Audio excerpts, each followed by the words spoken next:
What if I told you that meditation is a very effective form of brain training? Now, meditation not only has immediate beneficial effects on your focus and creativity, but it can permanently change and improve brain network activity. Meditation can even alter your personality in the long term. In other words, I'm not talking about voodoo or spiritual things here. I'm talking about neuroscience. Now, meditation and related mindfulness practices, for example, yoga and nidra, are an absolute must if you're interested in high performance, health, well-being, and sharpening your sixth sense, that is also known as interoception, or the ability to sense everything that is going on in your own body. Therefore, in today's video, I will show you the neuroscience behind meditation and the amazing benefits that were shown in some studies. And next, I will explain step by step how to do two powerful types of meditation: breathwork meditation and sensory meditation. And besides giving you the instructions, I will also mention what purpose these types of meditation have, when to use them, and how long you need to meditate to see the beneficial cognitive effects. Now, as a quick side note, what I show you today is an excerpt of what I teach in the high performance course that I'm currently running, meaning that I can promise you that what you will learn in this video today will get you one step closer to high performance. Now, if you're excited, please take a moment to smash those like and subscribe buttons down there so that we can grow the channel and so that we can build an army of high performers and neuroscience enthusiasts together. I would highly appreciate it, guys. Anyhow, my name is Nicholas. I'm a neuroscientist, dementia researcher, as well as a high performance and flow coach, and this is how to use meditation to permanently enhance your focus, creativity, resilience, and intelligence.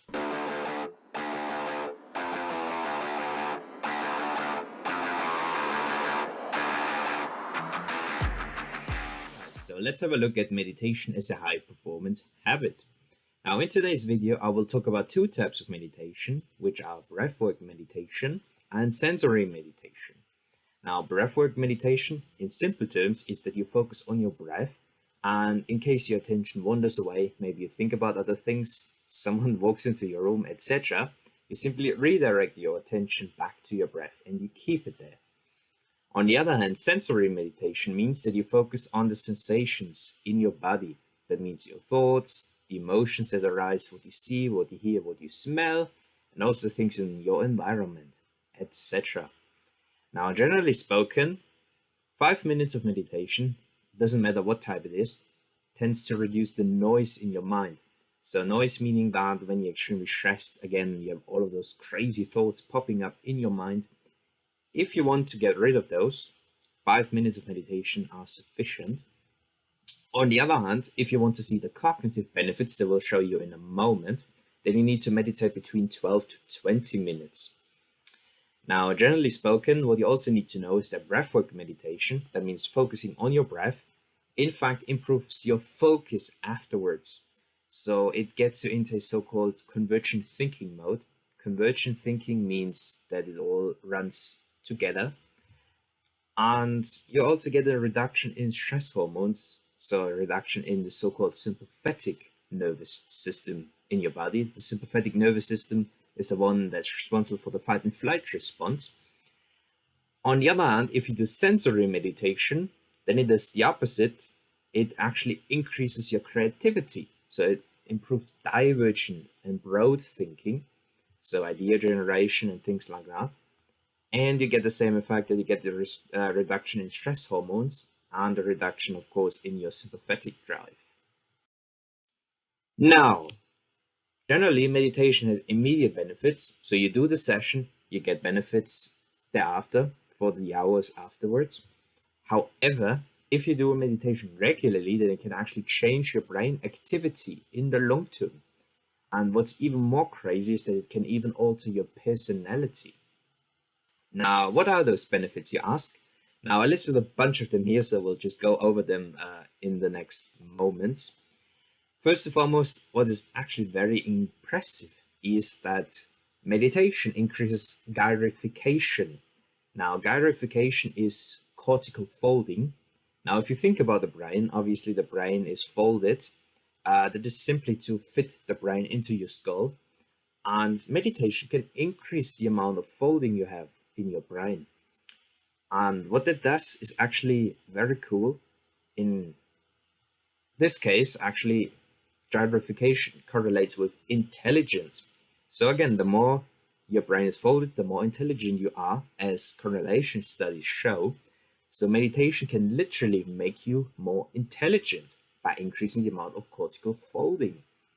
Another thing that meditation does is that it increases the thickness of your cortex. So cortex is the outer shell of your brain. And again, meditation can make it thicker. Other than that, what meditation does is that it increases synchronization of the right and the left brain hemisphere. And you also have better balance of certain brain waves, alpha, theta, delta. Simply put, your brain function increases. And because you also get, again, thickening of the brain, more folding of the brain, meditation literally is brain training. So you literally train your brain with meditation, as you would train a muscle in the gym, basically. And, well, what are the benefits of that? Well, the long-term benefits of that is actually that the so-called executive attention network in your brain functions better. Now, I just popped down some names for you. The executive attention network includes brain areas such as the anterior cingulate cortex, that is for decision-making, emotions, etc.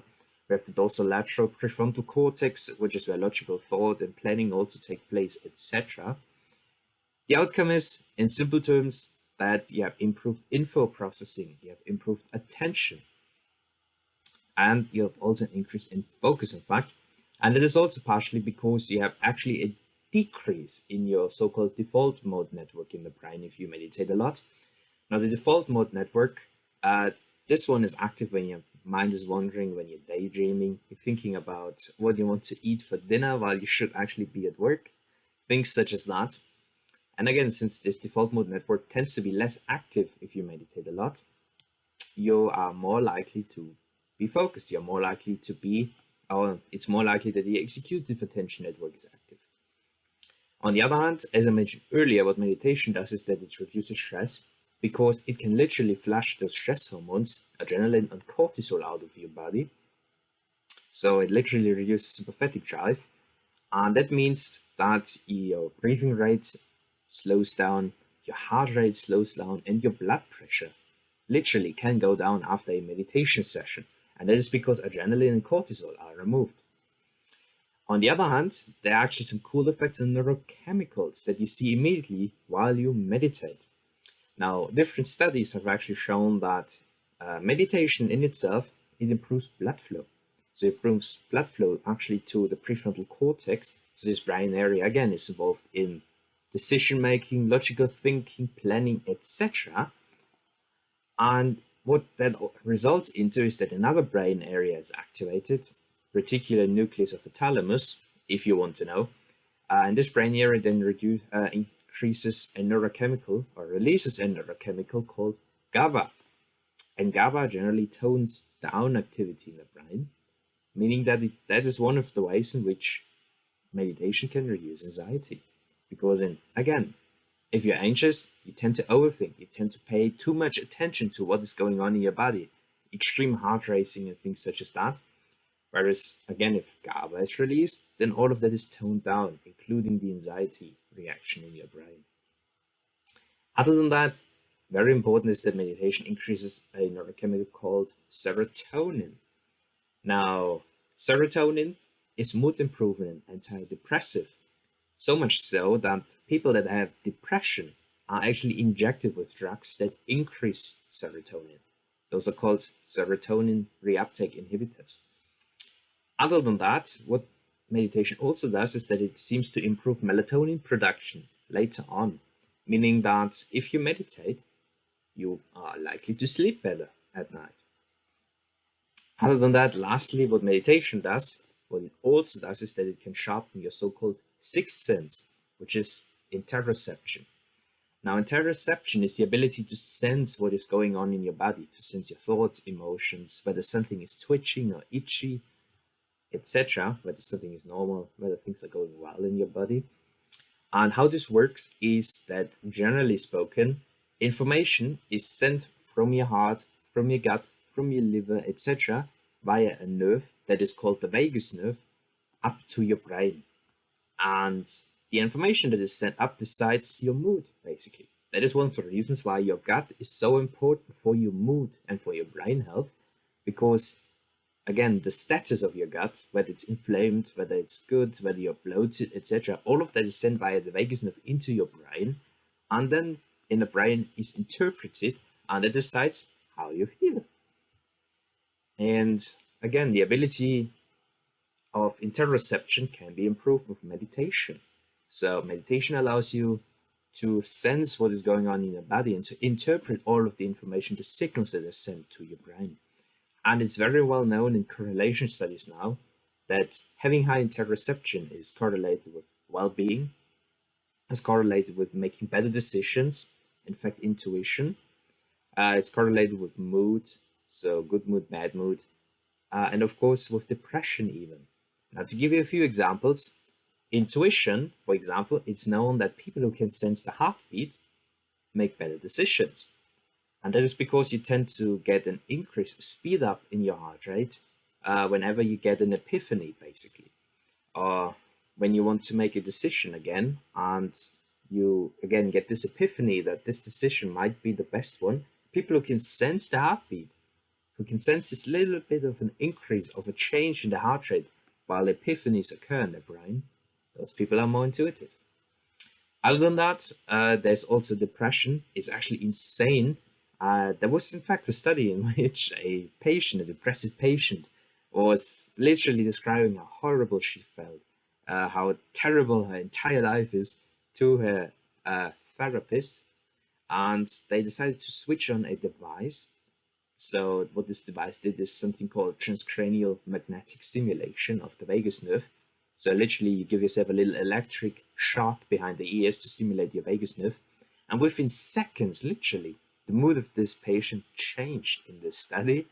And this patient became all motivated all of a sudden, talked about how incredible things are, how she's looking forward to her dinner at in the evening, etc. So again, your vagus nerve and having high interoception, those are things that are very important for you, for your health, etc. And you can train this up with meditation. That said, as a high performance coach, very important for me is also that meditation is a high performance tool, because it teaches you, it literally teaches you how to pay attention and how to direct your focus in a way that you can ignore distractions and of course pay better attention to what you do. And that means that it will be easier for you to have deep focus, to sit down and just focus on what you want to do. And it will be easier for you to get into the flow state. Again, flow state is a super immersed state in which you're so deeply immersed into what you're doing that you forget everything else. And you want to be in flow because flow, again, massively increases your productivity and creativity.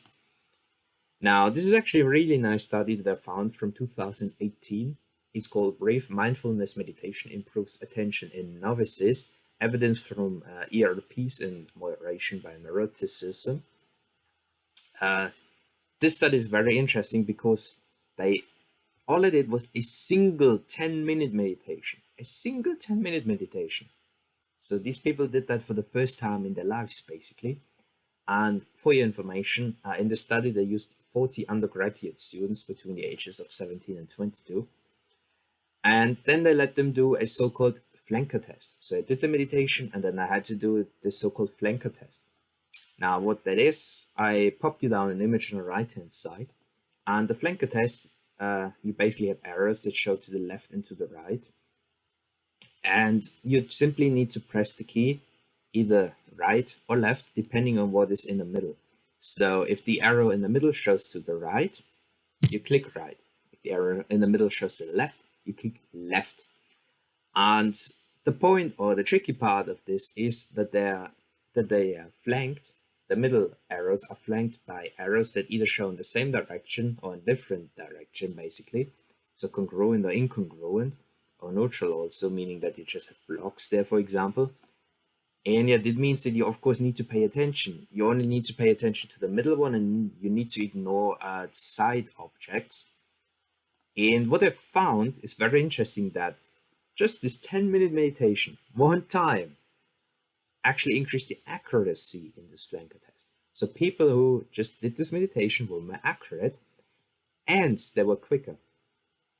And what it means is that they were able to allocate their attention better. They were able to ignore the errors that flanked the middle arrow better, and they were able to pay better attention to the middle arrows so they could be quicker. So in other words, again, even a single session of meditation can improve your ability to pay attention and your ability to focus. I have to say that they also tested this with neurotic people, so people who, again, who were more neurotic, and those people did not see the same effects. So it would appear that those people who are very neurotic need to do more meditation sessions in order to teach them to pay better attention. Because again, neurotic people, they tend to be hung up by little details.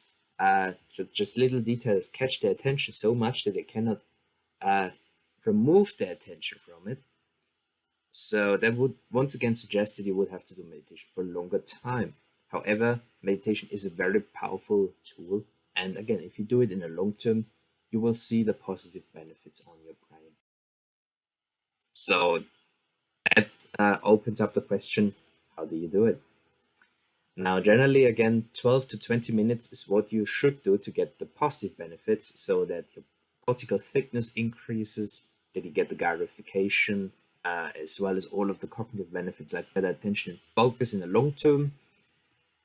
Other than that, what I would suggest is that you do meditation rather later on in the afternoon and evening, because that supports the state you're in, meaning that in the afternoon and evening you tend to be more calm and relaxed, also because you have higher serotonin levels then, so meditation can support that state, also that you can sleep better. Again, meditation seems to improve melatonin production, so that might be very beneficial for you. Other than that, I would also suggest that you can use meditation anytime you are stressed to calm yourself down, obviously. For example, during the exam period or when it's getting very, very stressful at work. Other than that, there are of course different types, and what I will show you here in a moment is how you can perform breathwork meditation. For sensory meditation, it's also yoga nidra, in fact, which is very similar. You best listen to a script that tells you to pay attention to your breath, what you see, what you hear, etc. So we'll link you a script of how to do it in the video description, so check it out. Other than that, I have to mention that there are also other forms of meditation, of course. One of them, for example, being the compassion-enhancing meditation, which can increase the activity in your insular cortex, which literally increases your empathy. So that literally can increase your emotional intelligence. And that is also one of the ways in which you can literally change your personality and become more empathetic in the long term. Now, if you're interested in that way goes over the content of this video, but if you're interested in compassion-enhancing meditation to increase your emotional intelligence, just let me know in the comments. Anyhow, for breathwork meditation, you simply need to sit comfortably, as I do in my chair right now, and just close your eyes, basically. Now, then you want to take a few deep breaths into your belly, the diaphragm. That's the muscle that controls your breathing, by the way. And what you then want to do is just use a little bit of sensory information, meaning that you want to feel the contact of your body with the chair you're sitting in, and maybe also have a look at other sensations in your body. So the pressure that you feel, how warm are you, do you have any tingling or twitching feelings in your body, etc. But then, once you've done all of that, once you've seen what sensory information there is in your field, you want to be aware of your breathing. That's when you start to pay attention to your breathing. And just pay attention to where you feel it the best. So it could be in your nostrils, maybe you feel how you inhale and exhale, or it could be in your belly. In any case, what you want to do is just relax and pay and rest, literally rest your attention in the feeling of breathing. So maybe just relax and feel how relaxing it feels to breathe in and out with your belly, etc. And just let it go naturally. Don't try to force yourself to breathe in any way. Just relax, just let it go, just feel. Then, whenever your mind wanders away, because it will probably happen, when you wander away in thoughts, maybe you think about what you want to eat for food. Maybe you think about that you have to look for the kids, or that you have to do X, Y, Z today. Again, always gently return your focus towards your breath. Focus on the sensation of breathing in your belly or in your nose. And as you breathe, of course, many other sensations will appear. So not just your thoughts, but you will also maybe notice that it's a bit twitchy in your body here and there. Maybe emotions are coming up, etc. But in any case, you want to, again, redirect your focus on breathing. Just notice the stuff that's appearing. Again, thoughts could appear, emotions could appear, body sensations could appear. So just notice them, but keep your focus on your breath. And finally, you want to do this until you reach a point where you can see or notice all of that. Where you can notice, you focus on your breath, but at the side, you notice your thoughts. At the side, you notice your body sensations, etc. And you notice as they come and go. So this is a very deeply relaxed meditative state. And once you learn to be in this state, it will be extremely beneficial for you to pay better attention during work. Because when you do that, you can work, of course, you can type, for example, or write an essay, stuff like that. But then while you do it, you can notice any distractions besides you. You can notice that your phone is ringing at the side. You can notice that someone is knocking at your door. But it gives you the power to just ignore that, because you see these things, you notice these things at the edge of your consciousness, but then you can decide to just push them away and keep your focus on what you're doing. And again, if you refine this ability, then it will be much easier for you to get into deep focus, and it will be much easier for you to get into flow. And lastly, of course, if you want to have a breakthrough, meaning that if you want to reach the next level of performance, and if you're very ambitious and driven, let me know. Work with me. So if you're interested in one-to-one high-performance coaching, neuroscience-backed, of course, just send me an email at niklas@peterreich@gmail.com. And just briefly, I can help you with finding your passion and purpose, so what your mission in life is. And of course, we can optimize your routine for peak performance, brain health, energy. Can help you with high performance principles in general, so time and task management skills, flow, of course. And we can also optimize your brain. That means your dopamine, serotonin, and norepinephrine for drive and fulfillment. Lastly, we can also look into grit, maybe building some leadership skills, such as compassion enhancing meditation to increase your empathy, and also ways to increase your creativity. Lastly, I also want to mention that what I showed you today was in fact part of my high performance course that I'm currently running. So meditation is one of the peak performance habits that I recommend as a coach. And that's why I also recommend you to just give it a try. And that concludes the video. So as always, thank you for your time and attention. Now in summary, 12 to 20 minutes of meditation a day, ideally as a habit, is phenomenal to combat stress. And meditation also has incredible short-term and long-term effects. In the short term, meditation removes stress hormones from your body, adrenaline and cortisol, and reduces the activity of the sympathetic nervous system, which is responsible for the fight and flight response. As a result of that, your heartbeat and blood pressure go down. Moreover, meditation also releases multiple neurochemicals in your brain that have a calming effect, including GABA, which tones down brain activity in general. Then we have serotonin, which is antidepressive and mood improving, as well as melatonin later on at night, which may help you to sleep better. Now, all of the neurochemicals I mentioned also put you in a calm but alert state, which allows you to work more effectively after you completed your 12 to 20 minute meditation session. Also, breathwork meditation leads to improved focus, while sensory meditation results in higher creativity.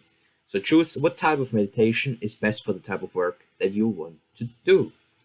In addition, in the long term, regular meditation teaches you to avoid distractions and to allocate your attention more effectively. Meditation also leads to lasting changes in the brain, such as cortical thickening, better synchronization between brain hemispheres, more cortical folding, which is called gyrification, and this is also positively correlated with intelligence. So meditation literally is brain training. Not to mention that meditation also builds your sixth sense, that is known as interoception, or the ability to sense the events in your body. Simply put, if you don't meditate yet, then I highly encourage you to start now. So don't miss out on this phenomenal habit. No matter what your goals are, I stand by the fact that meditation will be beneficial for you. And as I mentioned earlier, if you have ambitious goals and if you want to reach the next level of performance, shoot me an email at nicholas.peter@gmail.com for neuroscience-backed high performance and flow coaching. More information in the video description. That said, have a mindful week, high performers, and I will see you in the next video.